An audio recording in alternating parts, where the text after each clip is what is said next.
Elena Carter stood outside Maple Grove Residences, clutching a folder of papers and a set of worn brass keys. It was her first time living alone. A scholarship had brought her to a prestigious university in the city, and the budget-friendly rent on this unit sealed the deal. Apartment 313. Top floor, clean, quiet, a little too cheap for its size. Probably because of the weird number, the leasing agent had laughed awkwardly. Superstitions and all that. The elevator made a slow, moaning rise to the third floor. The hallway smelled sterile. Fluorescent lights flickered overhead, buzzing faintly. Doors lined both sides, identical and silent. She stopped at 313.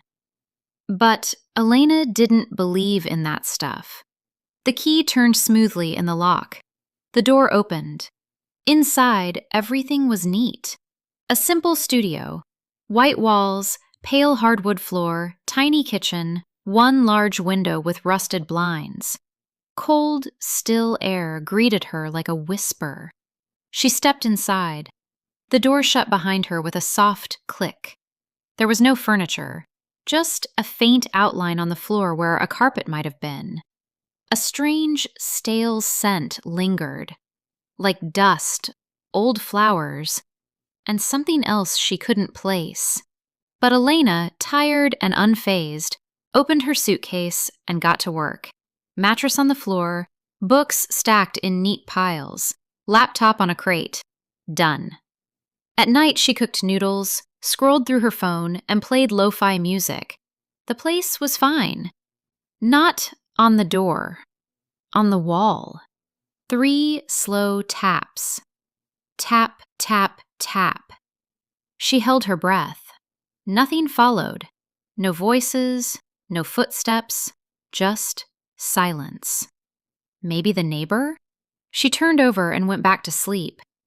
Days passed. Classes began. Elena quickly fell into routine. Except the knocking returned. Always at night. Always at 3:13 a.m. Sometimes the haps were louder. Sometimes softer. Sometimes on the wall. Sometimes from inside the closet. She recorded it one night. Playback revealed. Nothing. Just silence. But when she listened closely, there was something underneath. Barely audible, almost like breathing or whispers. She amplified the sound, replayed it, over and over. A voice. Hoarse. Faint. Elena. She dropped the phone. Week 2. Elena brought home a mirror she bought secondhand. She hung it on the wall facing her bed. That night, she dreamt of a woman standing in that same spot, staring at her. Pale, hair matted, eyes black and sunken. Elena woke up gasping. She turned on the light and glanced at the mirror. It was fine, just her reflection. Except, was it? For half a second, she thought her reflection had smiled when she hadn't. Elena tried asking around. The woman next door, Mrs. Flores, shook her head at the mention of apartment 313. That apartment? It should be empty. But I live there.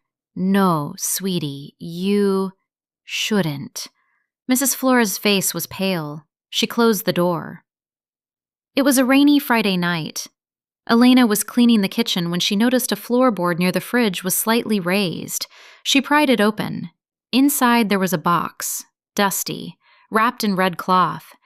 Inside the box, a porcelain doll with a cracked face, a photo of a girl who looked eerily like Elena, a journal. She opened the journal. Day 17. The whispering won't stop. She calls my name. She mimics my voice. I don't think she wants me to leave. Day 23. I looked into the mirror. She looked back. But it wasn't me. The last entry. Day 31.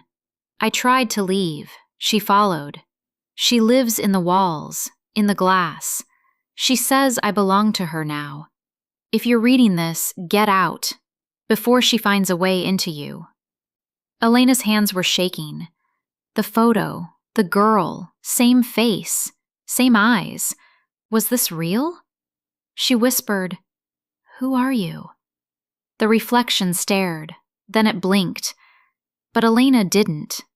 Elena could feel it now. The air wasn't still anymore. It moved. She sat at her desk with the cracked porcelain doll in front of her. Its painted eyes seemed to follow her, sideways, then slightly upward, as if someone behind her was moving too. But each time she turned around, the apartment was empty. Empty, but not quiet. It started as a scratch behind the walls, then under the floor, then from inside the closet, at exactly 3:13 a.m. every night. At first she thought it was rats, but rats don't whisper your name, and they certainly don't sound like you. Elena, Elena. Soft, delicate mimicry so perfect it made her skin crawl, because it was her voice. She spent the night reading every page of the journal. Every entry sounded more unhinged than the last. She can't cross fully, not unless the mirror breaks. When you see her behind you, it's already too late. Elena dropped the journal, her hands trembling. She looked at the mirror across the room. It was shaking, subtly, just enough. A spiderweb crack had formed in the corner. She woke up one day and couldn't remember what she'd done the previous evening. There were dishes in the sink she didn't remember using. A voice message to her mother she had no memory of recording, just her voice saying, "Everything's fine. I'm happy here." Except it wasn't her voice. Not really. She saw Mrs. Flores in the hallway. "Elena?" she whispered, eyes wide.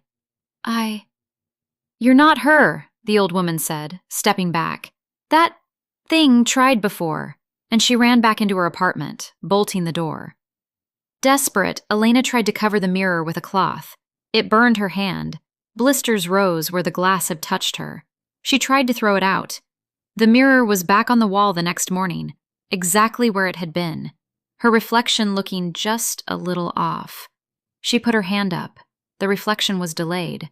Half a second, just enough to make her scream. Her best friend, Ava, video called her that evening. "Girl, you look pale. You okay?" Elena nodded, barely smiling. Ava frowned. "Wait.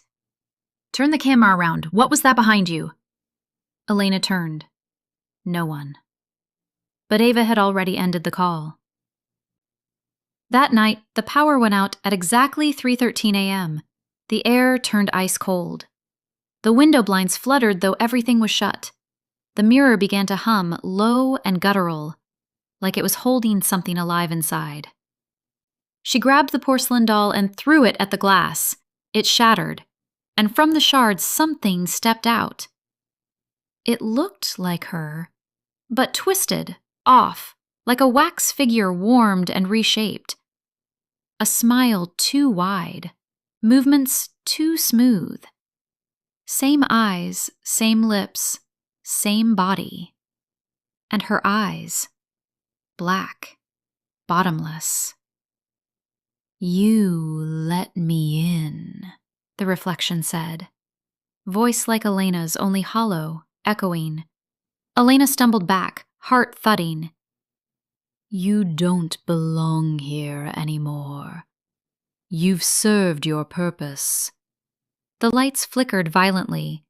Elena tried to run, but her body felt heavy, like it wasn't hers anymore. Her limbs slowed, breath stilled. The figure stepped forward, into her skin. Not possessing her, replacing her. She saw her own body blink, saw her own mouth smirk, saw herself walk toward the mirror and touch the surface. Her soul, trapped in the mirror now, watched as the creature wore her skin like a perfectly tailored dress. The next day, Elena's phone buzzed. She posted on her socials, went to class, called her mother, smiled at Ava. No one noticed anything. Except when she passed a mirror, her reflection didn't follow.